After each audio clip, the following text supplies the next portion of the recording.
اهلا بكم شباب. ليه انا هنا ولا انتم بتتابعون؟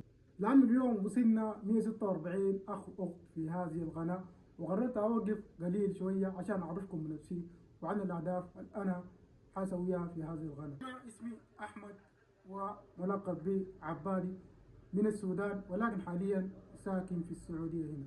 اول حاجه القناه دي كانت عباره عن انمي، وانا خليت الانمي او تركت محتوى الانمي لانه فيه شبهات، وقررت اغير القناه لمحتوى رياضي ان شاء الله يعجبكم. الرياضه بالنسبه لي روتين طبيعي في يومي، لاني بتمرن واطلع. انا كنت العب كره قدم في السودان قبل ما اجي وكنت دائما بتناقش مع اصحابي واصدقائي، يعني اصحابي لما نكون قاعدين في حته هناك في السودان اسمها الجبنه، او بالمعنى الاصح القهوه، فبنتناقش عن الكوره والتحليل. وجاتني فكره في راسي، قلت ليه ما اعمل قناه بتاعت يوتيوب؟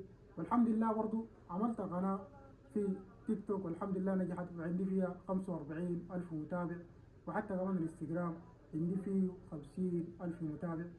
ولو جيت الفيديو ده تعالوا لي هناك ونعمل لنا عائلة حلوة، واكتبوا لي اقتراحاتكم برضو. أول حاجة عندي 3 أهداف في القناة دي. الهدف الأول تقديم محتوى رياضي بمصداقية ومن دون تعصب. ثاني حاجة تبسيط الأمور الفنية عشان الناس تفهم اللعبة أكتر، لأنه في ناس كثيرة ما عارفة نظام الكورة بيمشي كيف، أو الكورة هي أصلا شنو ذاته. فأنا هنا حاوريكم الطريق. وآخر هدف واللي هو الثالث، بناء مجتمع رياضي قوي عشان نصل للعالمين إن شاء الله بفضلكم وبفضل رب العالمين. فضل رب العالمين أولا وثم فضلكم أنتم. وحلمي الجاي إنه أخش ال1000 مشترك بثقتكم إن شاء الله، وبإذن الله هندخلها. أنا هنا منكم وفيكم، وأنا أخوكم، واقتراحاتكم هي اللي بتبني الغناء. فأنت لو شفتني اكتب لي اقتراحك في التعليقات تحت، وأنا برد عليك إن شاء الله. وأيضا ما تنسوا تكتبوا لي شنو نوع المحتوى اللي بتحبوا، تحليلات أو تحديات أو أخبار.